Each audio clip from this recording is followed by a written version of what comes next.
Hello, soul babies trying to make sense of this three-dimensional construct. In this episode, Frank and I talked to the incredible Elaine Ireland, a psychic medium, tarot reader, and mentor for so many in the spiritual community. This is part one of our conversation because Elaine has a rich and fascinating life and backstory. I'm Lauren Leon. And I'm a menace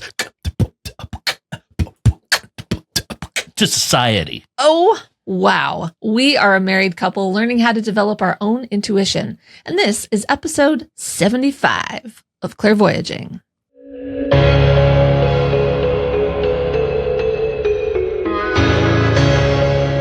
Wayfeather Media presents Clairvoyaging.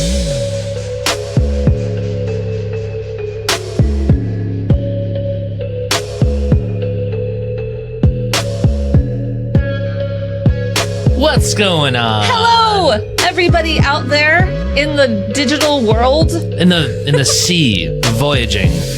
Voyaging. Clearly. Voyaging through the clairs. Hello. Have we helped you? God, I hope so. Or you're just like waiting for the help to come. Yeah. Any day now, they're gonna be like, "Oh, we're all psychic now," and we're like, "Yeah, I had 3 pickles for lunch yesterday." What? And that's our podcast now. True story. Pickle Talk with Frank. Yeah. This is my new show. Oh my God. Hey, I have to say thank you to some people for donating to our documentary campaign. No. Really? Yeah. They did it? Kevin. Rachel. Rachel. Anonymous. Always Thank love a you, good guys. anonymous. Yes. Thank you so much Thank for you. donating to our documentary fundraising campaign. We have less than a month to go, and we are so grateful for your support. Every little drop helps. Times are tough, but we appreciate your support. Times I are feel weird. Like this, yeah, it really truly is. But I feel like this documentary is, going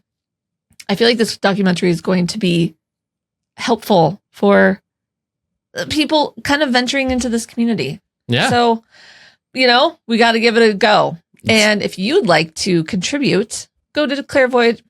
And if you'd like to contribute, go to clairvoyaging.com/support and click on the link for the 501c3. It's tax deductible. Get some rewards. Get a shout out.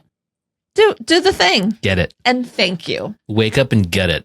Rise and grind. Rise and grind. To our podcast and documentary. And let's talk pickles. So, Pickle Talk. Episode 1. are you a sweet, and what are they called? Oh my God, it's going to kill me. There's only 2 things that we need.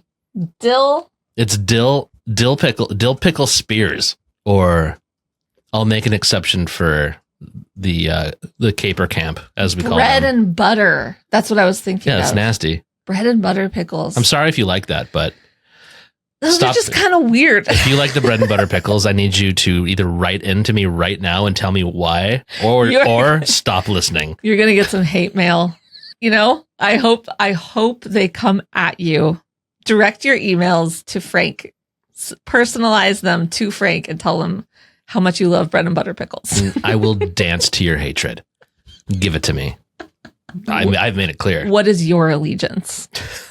Okay, guys, Elaine Ireland. Can I just say she's an incredible person. Yeah. This was probably our longest conversation ever. And we had to split it into 2 parts because she is full of stories. Like, we bring up a topic and she's got story, like everything. So she's seen some things, Yeah. and she shared some things, and it's just really cool. So, I mean, the format of a conversation is pretty casual, but we start early on when she was, well, I don't want to spoil anything, but when she was living abroad and coming back to a segregated America as a sensitive person. Holy cannoli. Elaine is in her 80s. So she's amazing. We heard about her from Sarah Reeves. So I think, didn't she train Sarah Reeves? Yeah. Sarah was like, I need some development. So she went to Elaine. And that's why we were like, well, now we got to talk to Elaine. We got to hear about her story. Yeah. So without further ado, Adieu. please enjoy Elaine Ireland. Here it comes. Let the beat drop! Ooh. Elaine, we're so happy to have you here on Clairvoyaging. This is going to be an awesome conversation. I just know it. This is fun. The lights are flickering. The lights are flickering in my Hey. office. Oh, all right. It's happening already. They're ready to go. All right. Let's do She's it. got the power. I was telling you, I know you've got some good stories. We love a good backstory. So how did you get into doing this work that you've been doing for a long time now? Can you tell us about that? I cheated. I birthed myself into a family that did it. Okay. All right. So I can honestly say I grew up in a household that was aware. Now, they did not do readings at home, but the psychic ability was there. Mm-hmm. And so long ago, country people were very, very in tune and still are, I'm sure, but in a different way with animals, their neighbors, that sort of thing. My grandparents owned a lot of property and businesses in a small town called Pendleton, Texas, which is still there, but barely. But when they were alive, the town was a thriving one street town. But thriving. I mean, there was even a barbershop and a leather person, and my grandfather had a huge store, and they sold things up front. He sold what he called his saddlery stuff in the back, but everybody was in tune with everybody. My grandmother, when I was just a kid, my grandmother knew when her best friend was in trouble, and I really was a kid. We were military, but we were in between assignments, so I was out at Granny's. And she grabbed me out of bed real quick and she said where we were going. And literally, instead of taking the car, we jumped on the back of a horse, which was very common in that area. I'm talking country here. Yeah. And we galloped about a half a mile down the road and got to her best friend's back door. And sure enough, she was laying on the floor. She'd had a heart attack. Oh my gosh. Oh my I mean, gosh. they just had this ability, this connection. They listened to nature. Mm. You can talk about typical head tree huggers. I mean, that was it. Yeah. So they planted by the moon. They planted by the date. They planted by, their arthritis told them when it was going to rain. I mean, they listened to everything. And I guess I chose that family because I knew that eventually that would change culturally, but my family would not change. Yeah. Wow. And that was a big thing. Now, add the fact that my mother married a military man who took us to Europe. I was born in 1944, right after the war ending kind of thing. Mm-hmm. So I was like 5-ish, first grade. I spent about 3 months in El Paso, Texas, while we were waiting for his final orders.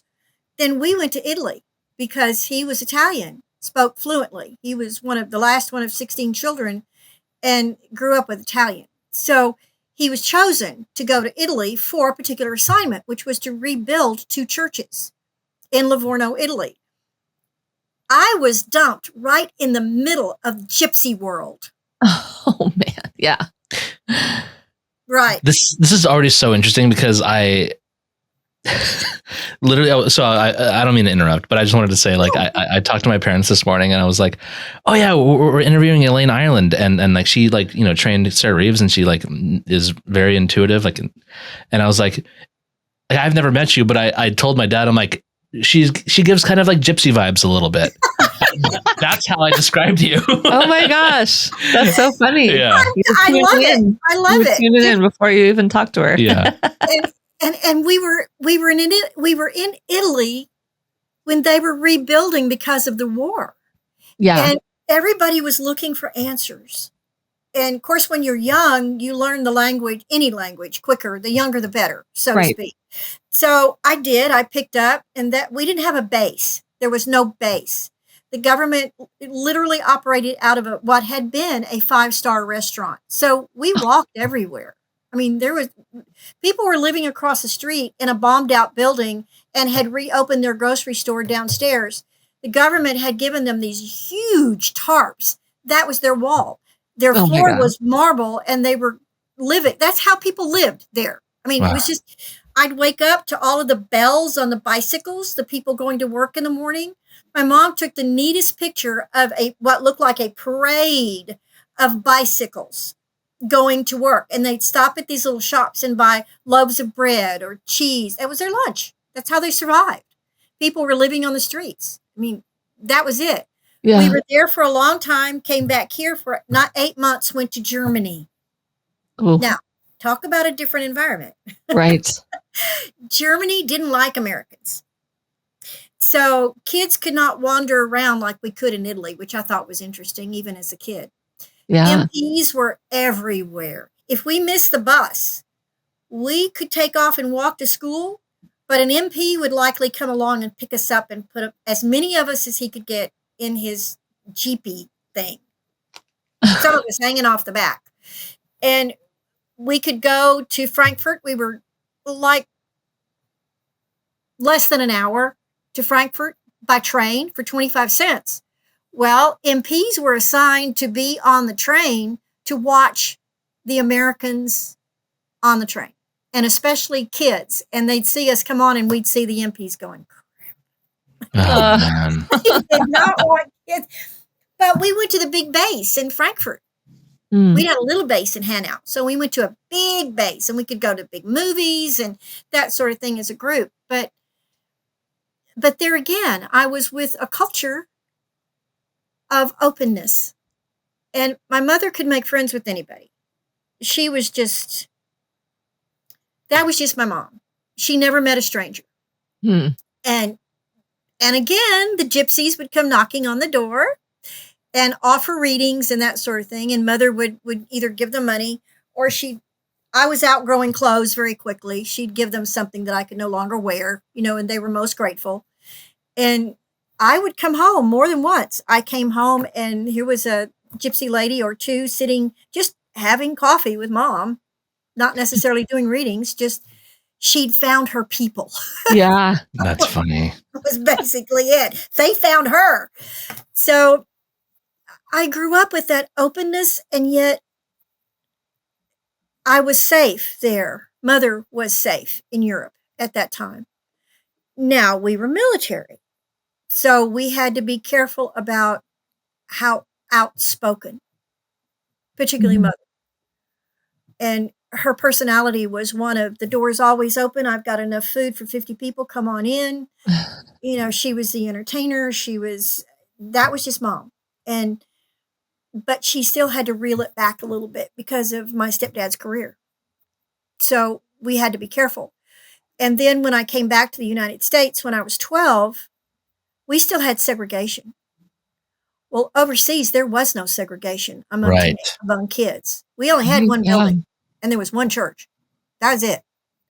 So when we came back, Mom and I had this talk. She said, it's going to seem strange in the United States now because you're not going to be able to dance with the black boys. You're not going to be able to be friends with the black girls. You're not. Oh my gosh. Wow.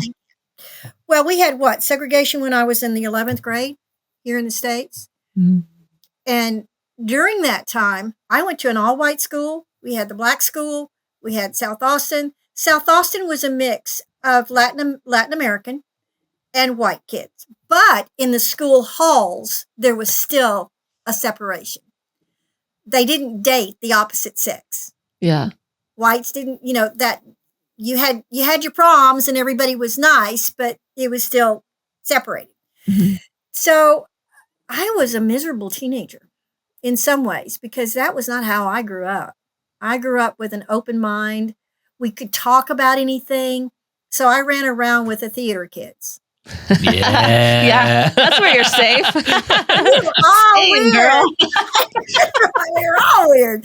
Oh, exactly. You're very welcome. And I had to be, I know this is going to sound awful to y'all, but I had to be careful about taking tests because I was a terrible mathematician, but yet I could make 100 on my test.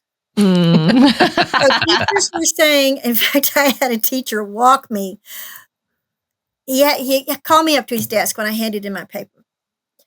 And I had seen him when I was taking my test. He was doing this. I was going, what is he doing? And then he'd do this. He was trying to measure the distance between the papers to make sure nobody cheated. Huh. Right? So when he looked at my paper, he could tell it was a 3-page test, and he could see that I had gotten these things right. And he said, Elaine, there is no way you didn't cheat. Oh, no. Well, I was getting the answers. Yeah. And I've always been a backward formula person. Give me the answer and I can work it backwards. Uh-huh. Right. So I even had to not make a couple of good grades. Oh, my gosh. To stay out of trouble because I wasn't cheating. Yeah. I had the basics for what I needed, but and if I was taking a multiple choice, that was easy. You just knew what the answer was. Yeah. So, and there was one other girl in school, and I won't mention her name, but I will say that she went on to become a nationally known photographer, and she worked for the state of Hawaii as on their official photography team for advertisement. She was a fabulous nurse. I mean, she really, when it was so hard for us women to be successful, she went on to be very successful. And she was very psychic and she was the same way. She had polio when she was a kid. She could miss 2 months of school and still ace everything. Wow. Whoa. Well, she was another one that would get in trouble. I could have used that. I'm still not a mathematician. I'm just not. Yeah, same. Me neither. We're the writer types, like math. Too much. Yeah, I'm more the creative side. Mm-hmm. Yeah. What you were going to ask something? Say something. Oh no, that was it. I really, math hurt me when I was in school. Let's leave it at that. It hurt me too, but I let it hurt me at times to get out of trouble. Yeah. Yeah. I mean, that's so funny. Yeah. We had about, I'm not going to say names out loud, but 1, 2, 3, 4, 5 of us that were known throughout the whole school to be weird. Really. And one of the guys was, how do I say this? He could not hide the fact that he was gay. Uh-huh. And gay was not a good thing. Right. In today's world, he would be wearing red satin high heels and tights to school. Yeah. Right. Awesome. Yeah. And no way. The way he walked, the way he talked, and he tried so hard. Oh, bless his heart, he did. Yeah. So our little group protected him as much as we could. And I was amazed when he got in the Army during the Vietnam War. Oh, wow. My God. Well, it was then they were calling. Yeah. I didn't know who he was until he showed up. And they really did try to assign him to an office situation so he wouldn't be on the battlefield because they literally were afraid he would get shot in the back. Right. The 5 of us kind of stood out as the odd ones, but we all had that ability in spite of everything else that was going on. Yeah. With us. And we were a good group. We tried to have fun with everybody else and do everything else, but we were just... You were a theater coven. Oh, there were about 20 of us that were the theater coven. Yeah. Oh, yeah. Oh, yeah. I worked behind the scenes. I painted, what do you call it, backdrops, and I could sew. So I helped with costumes and makeup. That was, in fact, for a while, I thought that's what I would end up doing, was something in entertainment. Yeah. That's fun though. Mm-hmm. It's fun to find your tribe, especially in high school. That's when it's important. Yeah. And I was so thankful. Did a lot of people think like, Elaine, there's something weird about her? Or did a lot of people know, like, I think she's psychic? You know, when it comes to kids, and you know this, you've probably already heard this from several of your clients, but as a reminder, we are all psychic. Right. We all call it intuition. I wish I could tell you how many police officers I've worked with that have said, we know, Uh-huh. but we can't prove it. Yeah. Here's the whole file. Help us prove it. Going, I really hope, and I know it to be true at some point, and I know it to be true in a hidden way in some police, in some cities. They will have the phone numbers of psychics on hand, and there will be a department, and we will be allowed on the scene ASAP. Waiting 20 years to file a case in a cold call with black and white pictures. Yeah, we can do it. Give us time, but don't expect us to do it overnight and solve it before somebody's great grandmother dies. Come on, people. Yeah. Really? I mean, we need to solve this before Mama's really sick. And I'm going, why are you waiting 10 years? On scene. Yeah. Right. But in today's world, the police departments are almost embarrassed. Yeah. Let the public know, in spite of the fact that we'll ride on the back of a horse July the 4th weekend and try to find a body. Thank you very much. And they're just, it's like they don't want us to interfere with their science. So let me, can I back up a little bit? Absolutely. Okay. I just want to go back to like some of I just have more questions about your early years. Yeah, me too. So we left off, you're in high school and you have like your troop. And I want to know, like, from there, like, what point did you start leaning into the psychic knowing and like deciding that it was something that was really meant for you to lean into? And tarot and all that. Yeah. I always did. Mm-hmm. My grandfather was a Baptist preacher, among other things. I have to say he was more of a theologian. He studied religion. He got his collar as a Baptist only because it was the closest school he could go to at the time. Remember, we're talking country here. Mm-hmm. Yeah. Right? But he also traveled and he studied other religions. So there were all kinds of books around the house. Open, some of them notes, some of them. It was very open-minded. My grandmother was Irish by lineage. So she had a lot of that, a different kind of energy. And they both got along really well with what they did. I always knew. I just knew when I had to hide it. Mm-hmm. I mean, that's the difference. And I know many psychics and healers that had the same kind of upbringing. They could not be who they were, where they were, when they were growing up. Does that make sense? Yeah. It's like my mother when I came back telling me, you can't do this. And I can't. Kids we're all psychic. I don't care whether you call it instinct, survival. I don't care. We're psychic. We are meant to survive with messages. Right. Mm-hmm. We are. And it's instinctive. It's survival means many things in many different cultures. And I mean, witches got burned at the stake. When they weren't even witches. Yeah. Right. It was whether it was men or women. Right. Anything they were afraid of in history. Look what Hitler did. Hitler went after us too, big time. Except his astrologer. He loved his astrologer, carried her everywhere. She supposedly was in the bunker. But, there are children. I taught elementary school. And the first day of class, you could tell who was going to be a problem. Now, I would talk to teachers that had been doing it for 40 years by that time. And new people like me coming in to the field, I went in at a later age. But we instinctively could look around the room and know, I don't care how well that kid's dressed. I don't care how polite they are. They're sneaky little wickets.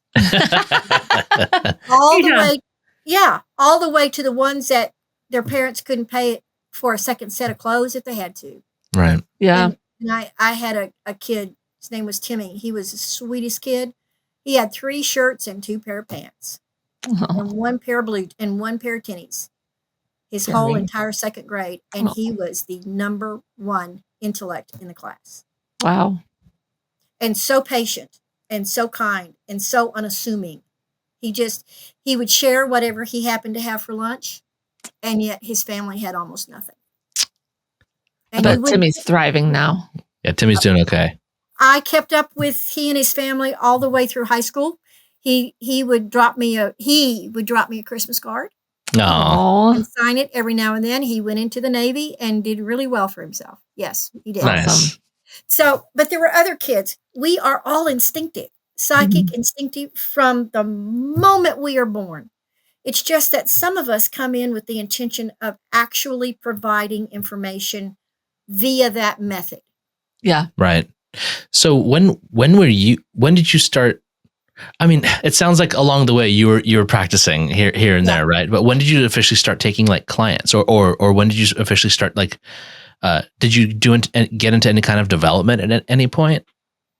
Development came from my interaction with the immediate people around me, family members and friends of theirs. My first official reading for a stranger was when I was 17, and it was for the mother of a friend of mine in high school. I Wow. was 17. She asked my mother for permission. I hear your daughter, da da da da da. And my mother gave permission. Okay, so word was out a little bit. Yeah. Yeah. You can't hide these things from other kids. Yeah. Kids are going to be, if I wanted to know something about another kid, I'd ask a kid. Yeah. Totally. Yeah. That's a great point. Yeah. Yeah.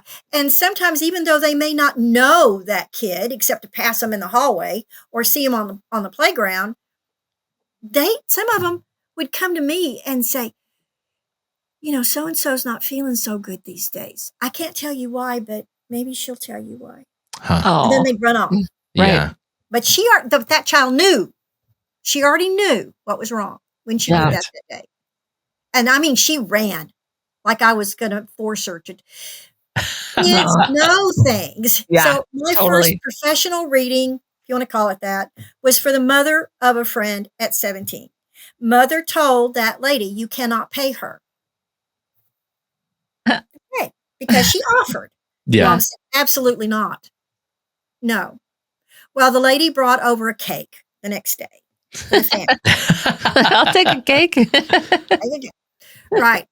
And I didn't charge for readings until I was in my mid-20s.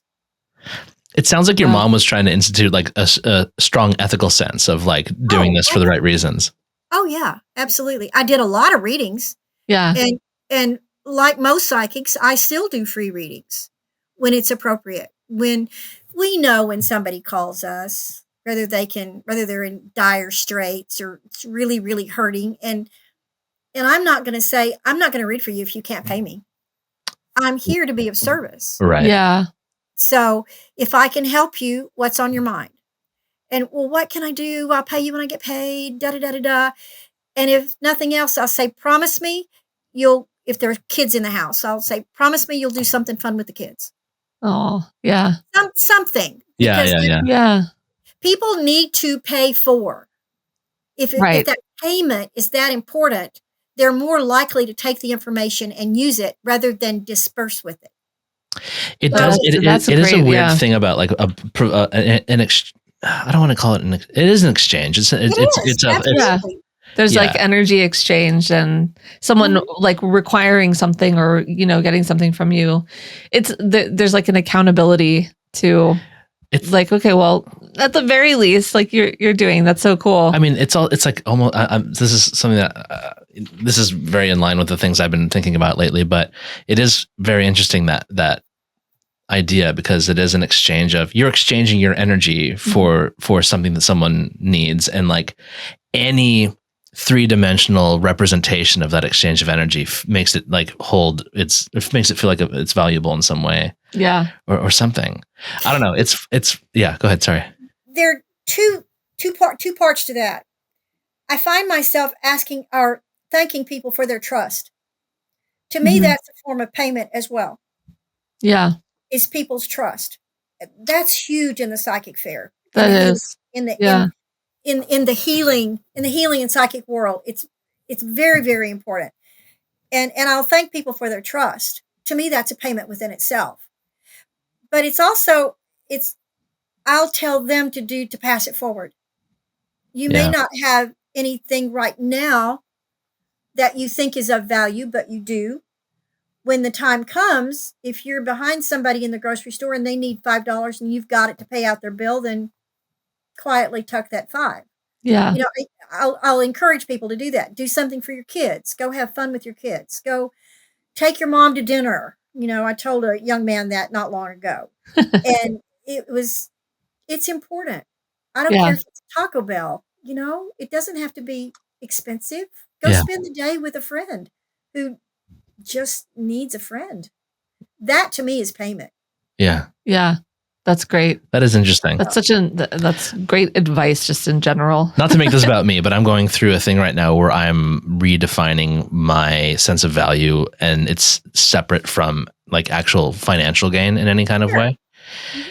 And I found that by like chasing the actual like dollar, I feel more invigorated to produce more, which is interesting. We were literally just talking about this like an hour before we started talking to you. It was like this realization that we were both having specifically for Frank. Yeah. The chasing, like tying a dollar to service is like energetically it's not working for Frank. Yeah. And I say that in like, it doesn't sound great or something, but well, I mean, it's just not what our society is built on. Right. So like the idea of like this like energetic exchange being enough, or like asking someone to pay it forward in a way that is not just with pieces of paper, is like kind of a concept that I want to build on. But like in the meantime, he's helping me build something for my, like a kind of a coaching, like empowerment thing for me. And he's so energized by it, and he's using his like skills and talent and all that stuff. And it's like, that right now, that's enough. So it's just, it's resonating what you were just saying. Yeah. Yeah. So. It's like trusting that reciprocity instead of like expecting it. Yeah. If you offer, what I have found is if you offer a service, create an outline for it, put it out there, wish it well, because it has become an entity. Right. Mm-hmm. Wish it well. Go back and check with it every now and then. See what interest there has been. Check what's going on economically in your area. But the area can be worldwide now. Yeah. Right. Yeah. Okay? So it's different than it used to be. We'd have business cards, da-da-da-da-da.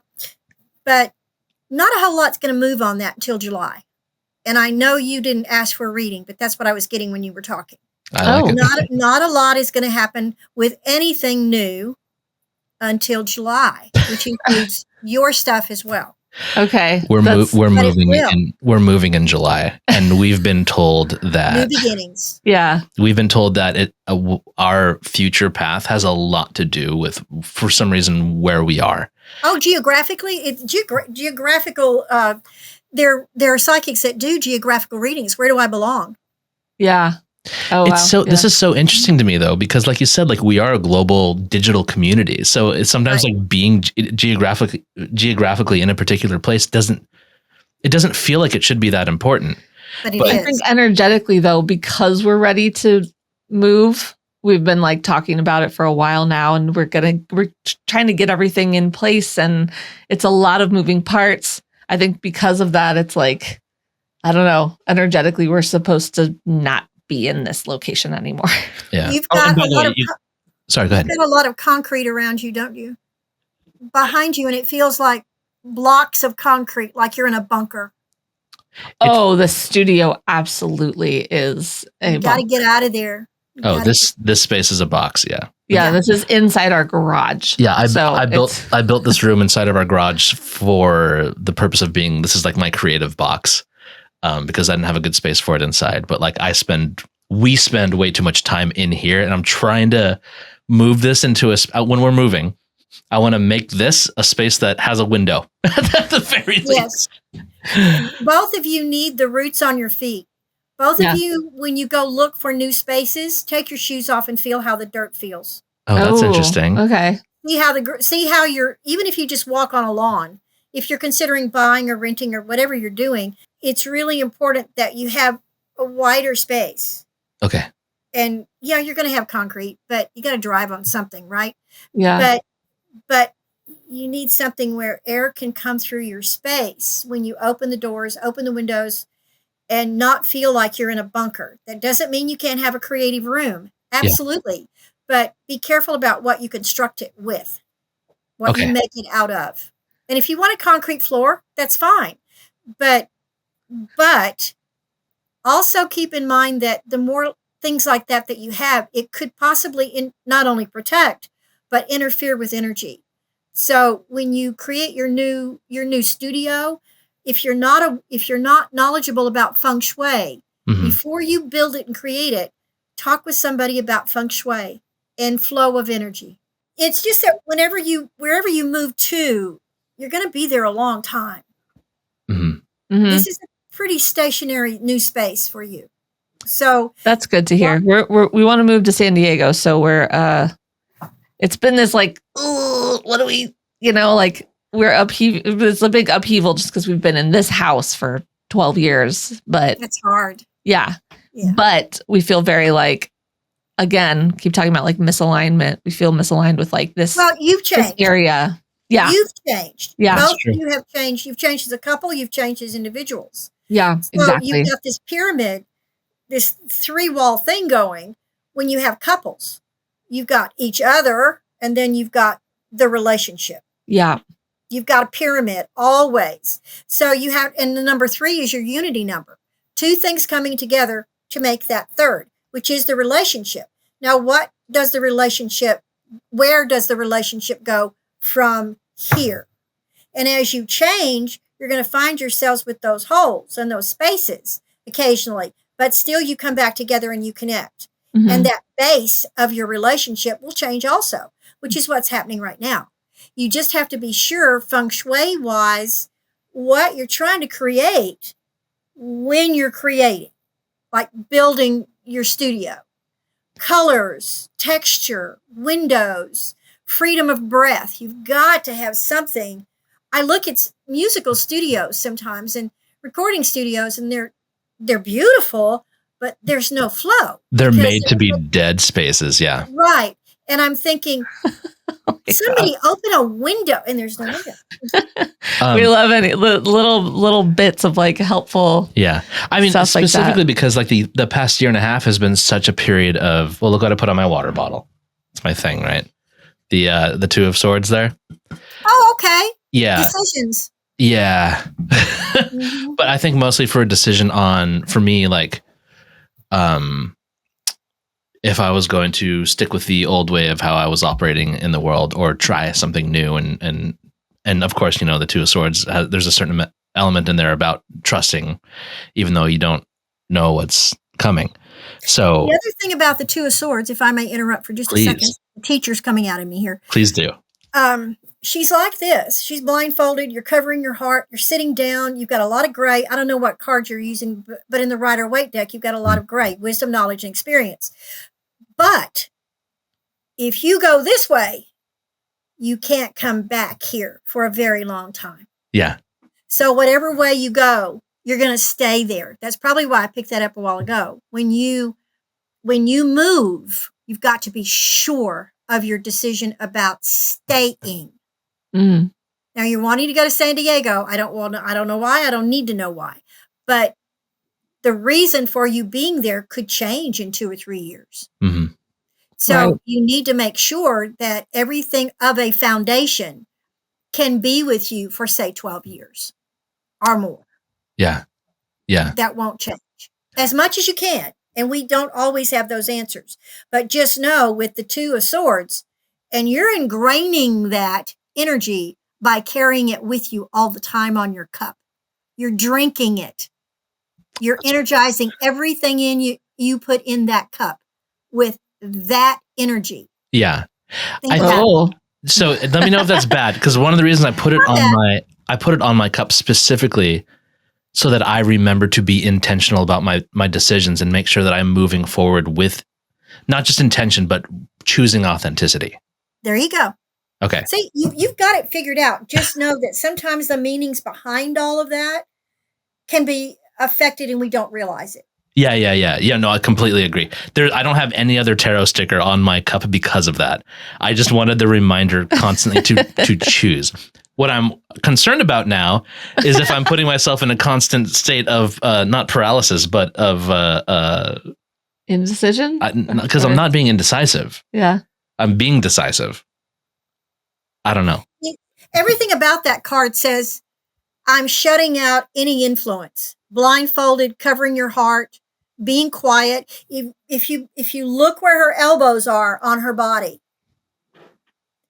if you look at, she's crossing her heart. Mm-hmm. She's trying to block out any kind of emotion, and she's trying not to be distracted by visionary or heart energy. She's going completely inward, which is not a bad thing. It's just, and the number 2 is 2 things coming together to make a what? There's no 3 on that card. Maybe it's time to swap my sticker. I think it might be new sticker time. No, you have good intention there. Yeah. I'm just drawing some attention to maybe some things you had not realized or didn't know. But I think it's a cool idea that you've got the sticker there. You have that energy. But remember, you're telling yourself on one hand, go inside, be quiet, but yet you're out here. Right. Yeah. So there has to be a part of your day, every day, that you go inside to work on that decision and receive from the universe what you need to help that move to San Diego or whatever it is happen. Oh, does that sound familiar? what? Does that sound familiar? I just told you the other day, like you need to do spiritual, like something spiritually, mentally, physically every day. Like specifically, you need to do that work to the receiving part. Yes. The quiet time. You have to do what she's doing. You have to shut it down and be quiet and listen, rather than constantly getting answers. What here? What here? What here? What else can I do? What here? What here? You have asking questions.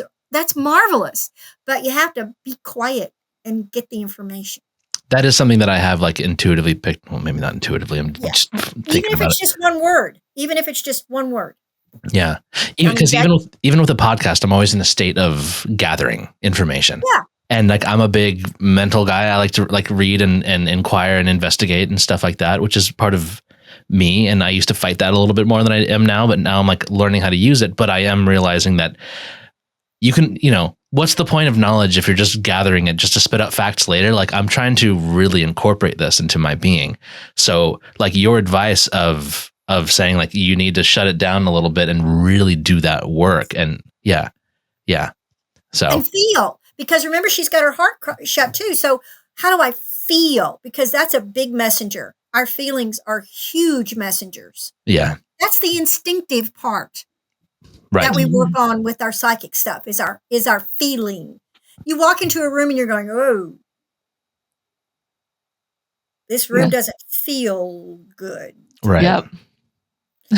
So that's part of our instinctive way of life. Yeah. You walk into a new business and you go, I don't think I want to spend my money here. Yeah. Or, right. Yeah. Or we all do it. I mean, you've done it 1,000 times, and whether it's conscious or subconscious, we just know where we belong and where we don't. Mm-hmm. Yeah. If we will listen to our body parts. Yeah, that's true. I mean, and also another thing, and Lauren can attest to this, a big thing that I've been about lately, and I'm really trying to integrate is the concept of my own spiritual sovereignty. I like that. Spiritual sovereignty. Yeah. Like knowing what I'm about without the outside influence and then having that settle into my core enough so that I can, so it's like a muscle memory. So I don't have to think about it so much and remember it. It's just the way I am. So I'm trying to like reintegrate integrate an authenticity that I don't have to think about, that I just instinctively know and feel and can radiate. You know what I mean? Yeah. That's awesome. Thanks. Y'all are working on yourself instinctively, and not everybody does that. So many people that are getting started in this field, regardless of what their subject matter is or their curiosity, they don't realize how much power and ability they have individually. The very fact that they're asking the question about how to get this better tells me that they're serious and that they're at a point in their life, usually with major changes, and they're a little bit afraid of where that's going to take them. Yeah. I tell some of my all of my tarot classes, and I'll tell them, you're going to lose family and friends over this. Yeah. Yeah. Unless you're in a very unusual culture, people will think you're crazy. Yeah. For sure. Banker lady, I don't care. But it all centers on how you present yourself while you're going through these changes. Because it is a change. Mm-hmm. We're talking about muscle memory. Yeah. It's a brain memory. It's a past life. I believe in past lives. Some people get to a certain age and they're just like a light bulb turned off or on, and they're going, I don't even know myself anymore. Well, sometimes it's because of a past life experience. They're getting ready to walk into it and they're scared to death of it. Maybe they were one of the ones that got drowned, burnt, but whatever. Yeah. And they're scared to death for anybody to know. I also know people who have been in the business, and this is a business, a long time, and all of a sudden it shuts off. Oh, really? Wow. They can't meditate, they can't do the work, and they can be very well known. And sometimes they'll make themselves sick, so to speak, so they'll have a reason not to do the work. Well, if you do a past life regression with them, occasionally that is because, let's say this happens at 62. At least one life, if not more, was taken away from them at that age because they were that. Whoa. And now they want to live a longer life, so they subconsciously shut themselves off, and they can't do it. I know one guy that he fought cancer for 4 years. He couldn't do any reading. He couldn't see. He just couldn't do it.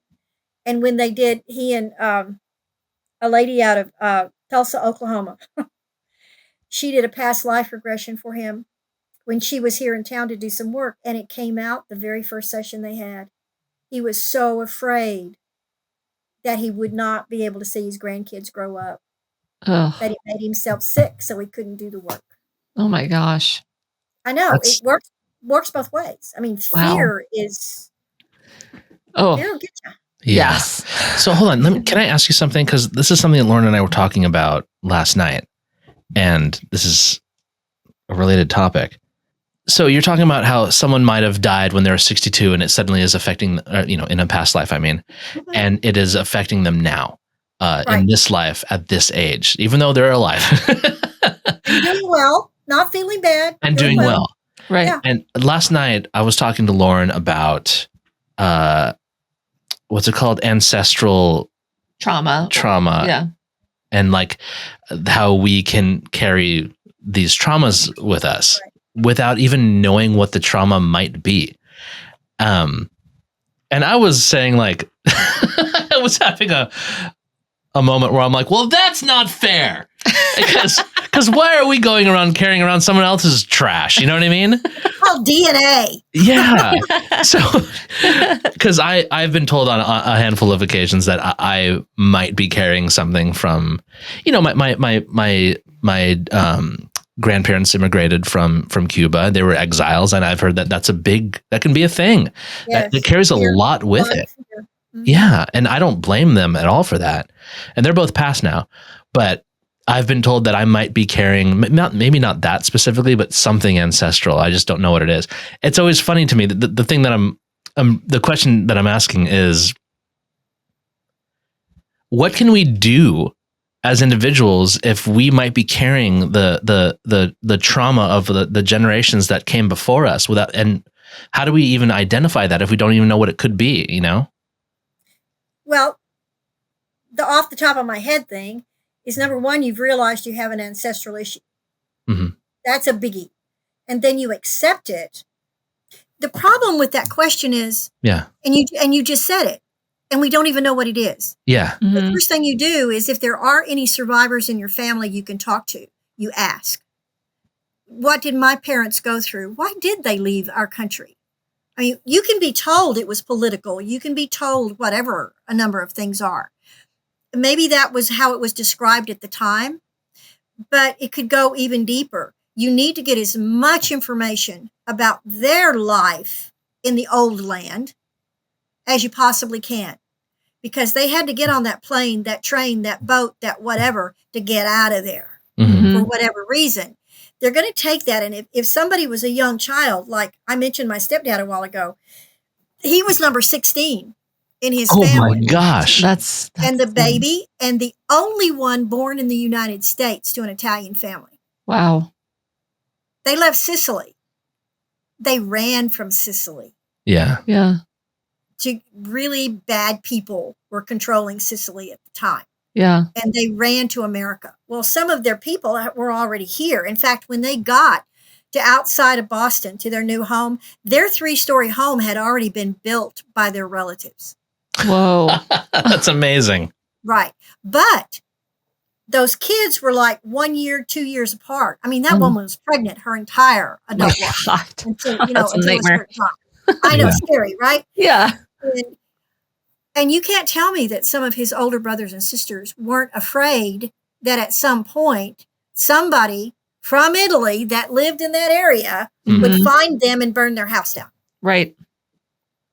Even Henry Right, talked right. about that on occasion, the fear. But they felt safer here than they did there. I don't think the kids ever got the full story about that. They were just told that things were bad. There were bad, evil people, and they had to run, and all that stuff. I mean, they left everything. They left their businesses. They left their homes. They left everything. Yeah. Just walked away. So that's the first thing you have to do when you're looking at ancestral trauma. You have to get as much of the story as you possibly can. Now, second part of that is the spiritual side. That's the practical side. But the more you know about that, some of that may be, well, that's never going to touch me here. I can respect that, and you show respect to your ancestors, but it doesn't touch you. Mhm. It's not. It's part of your DNA. It's part of your history. Now you make better of the situation than they ever could, because the times are different. Right. And you have. You've grown up with time. They wouldn't know what that microphone is in front of you. Right. Yeah. They would have no clue. Right. You do, which says you have grown, and you have grown spiritually because you're asking that question out of respect. It doesn't have to affect you, but it does. You do have to look at it and appreciate what they did, respect what they did for whatever reason, that you may not get the whole story, but they gave you an opportunity to live a certain way. And as long as you're living that to the best of your ability, then their energy was not wasted to make you safe. It just wasn't. Yeah. So as long as you can say thank you and mean it and continue to grow on all levels that are important to you and your sweetheart, that's all you have to do. Hmm. That's all you have to do. You don't have to be afraid anymore. Fear is our greatest teacher, equal only to love. Yeah, And if that's we true. can recognize what our fear is and turn it to love in its own way and respect. Like I never got to know his mother very well, or even some of his brothers and sisters, because he traveled all the time. We weren't there. Had we settled in Boston, I'm sure I would have spoken better Italian. But let's be honest about that. I would love it when he would talk on the phone to his relatives, because it was this beautiful language. Yeah. And I picked up a lot when we were in Italy, and continued to hear it over my lifetime, but he didn't engage with me enough Yeah. in Italian. And Right. I'm sorry that I didn't push him more. I learned more Germany the other way. But when it comes to ancestral DNA, the first step is knowledge, as much as you can get. The second step is realizing that fear will traumatize you if you allow it because of what they did. What is the saying about paying my father's debts or something like that? Oh, I know that phrase. Yeah. Yeah, the son will pay for, I can't remember. Y'all know what I'm talking about. Yeah. Yeah. And yes, in the old days, yes, that was the case. If a father or a family owed a debt, it was their children's responsibility. And even today in our legal in some states, in our legal format, the kids have to pay, whether it's tax bills or something else. Mm-hmm. Yeah. That's different than emotional debt. You killed my father, I'll kill yours. Mm. You know, you burn my house down, I'll burn your house down. That's the way a lot of issues were settled in the old days and in old countries. Eye for an eye kind of thing. Yeah. Whether it was our fault or not. We were 5 years old when that happened. You know, so you have to look at fear and turn it to love and appreciation and respect for your ancestors, and eventually learn from the information as much as you can so that it's never repeated. Mm-hmm. That's why we need to know as much as we can about our ancestors, so we don't repeat what was considered a mistake in that lifetime, but takes a new form in this lifetime. Does that make sense? It does. Yeah. Can I ask you a question real quick? Sure. Did you tap into something that the immigration might not have just been political, or is that just like a general thing that you're? A lot of it was political. Okay. But there were very personal things that happened to not only your parents, but to other relatives. The politicians made it personal. Sure. So whether it was taking belongings from them, whether it was keeping them apart from loved ones, whether it was not giving them, say, a passport, you know, whatever it took, mm-hmm. there was something very personal going on with your family. Yeah, I know that like I think my grandparents owned a farm or something in Cuba, and I know that very slowly, like, friends were disappearing in the middle of the night around them, and property was being taken. Yeah. Mm. But I don't know if there's more to it than that, but I can ask her. There is. And the more your people fought back, your family fought back, they got to a point that they knew that if they didn't get out, they wouldn't live. Yeah. Yeah. They knew it. They literally were running. All right. Because I'm trying to get to the bottom of this, because I know there's something going on. But this brings up another question. And that is, what do people do if they don't have access to information about their lineage or what their family might have gone through, but they're still carrying something that they don't know how to identify? Is there anything they can do? Yes, there is. Meditation for one thing, hypnosis for another. Mm.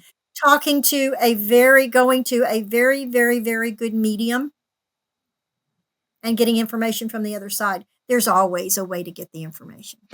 You know what? I forgot about mediums. I happen to know a few. Oh my God. How did that not come up as an option for me in my mind just now? They don't know. That's so funny. Because of your logic. Yes. Yeah. Thank you. And because you've not, as many mediums that we've spoken to and interviewed, Frank has never officially had a mediumship reading. I haven't. So yeah, that's why it's not like gonna late. I don't know why. Well, I'm going to do it. I'm going to do it. I'm excited about it. Now I have a really good reason to. I think that was the thing. I didn't have a really good reason to. There you go. It would have just been me showing up and being like, hey, anybody got anything? But now I'm like, hold on. Now I would like to know some stuff. Yeah. This is a great reason. So what I think is so interesting about like the way that things used to be, like when you used to do readings, was just like, I remember you telling me when we had a phone conversation, you were like, oh, if you had my business card, it was just my name and phone number. And if you had it, then like you were given it, someone gave it to you. Like, can you talk about how that used to be when you were doing, when you were still fighting? Yeah. Yeah. Like that's such an interesting, I mean, now, you know, it's such a contrast with like TikTok live mediumship, spirit-led readings, and to thinking about, hello, Elaine, I got your phone number from Nancy in town. Can I Yeah, come we to your really house and have a reading? You know, that kind of thing. And there were times when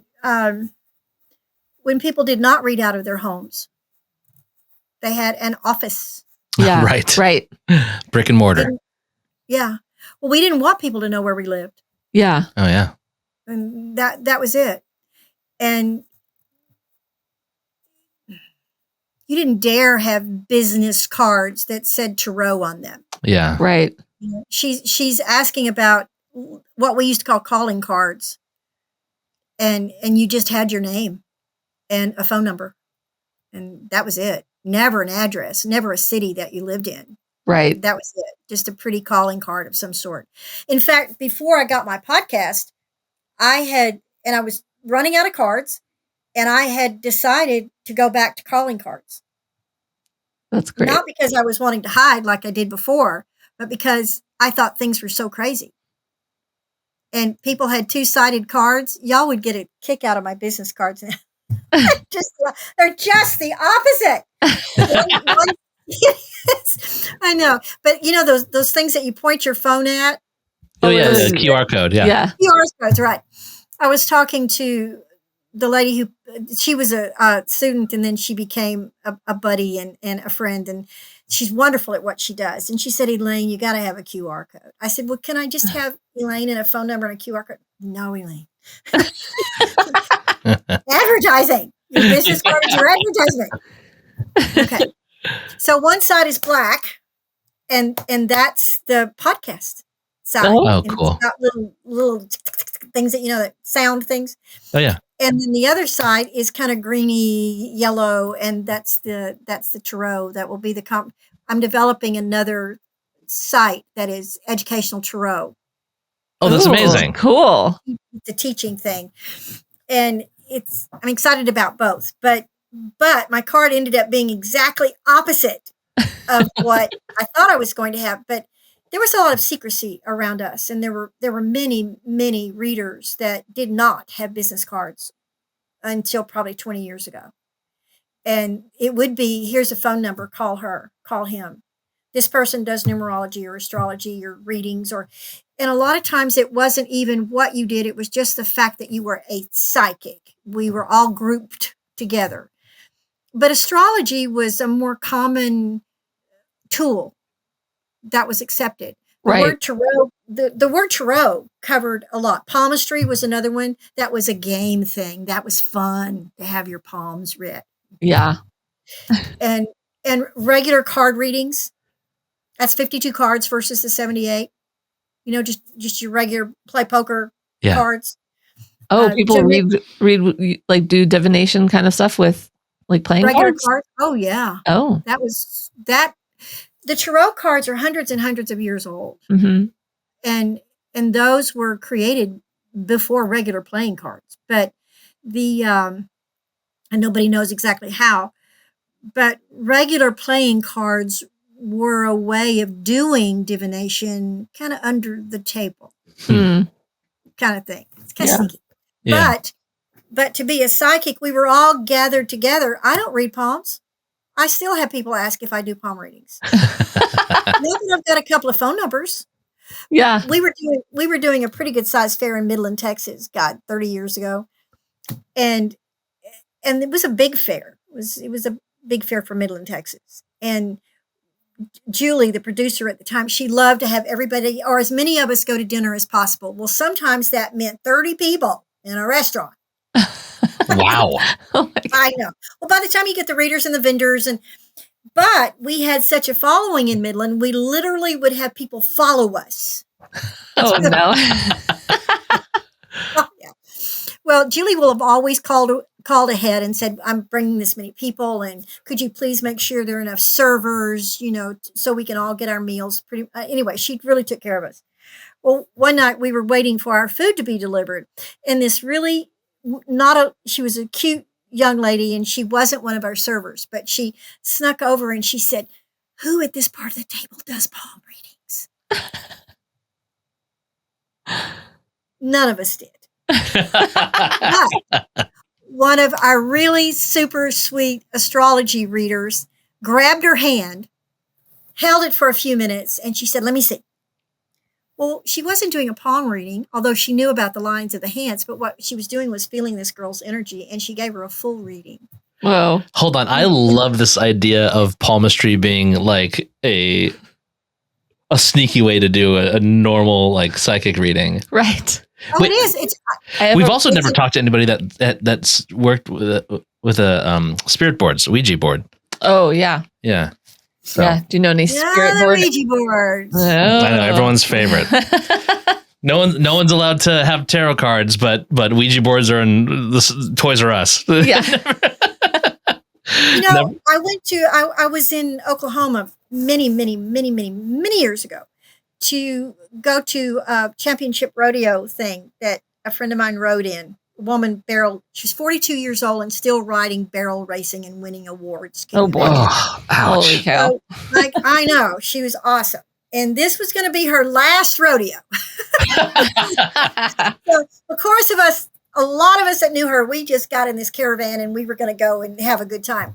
Well, they also had one of the largest flea markets at the rodeo. Was in conjunction with a lot of other stuff going on in kind of like the Texas fair, the state fairs, that kind of thing. Yeah. And they had one of the largest flea markets ever in Oklahoma at this particular event. Well, it would have taken 2 days to hit every single table and vendor. I mean, it was huge. That's fun. And milling around and doing our thing, and I found a Ouija board. Thank you for listening. Visit clairvoyaging.com for merchandise or to access free resources to help you on your spiritual journey. Subscribe to our Patreon for more content or join for free to chat with us.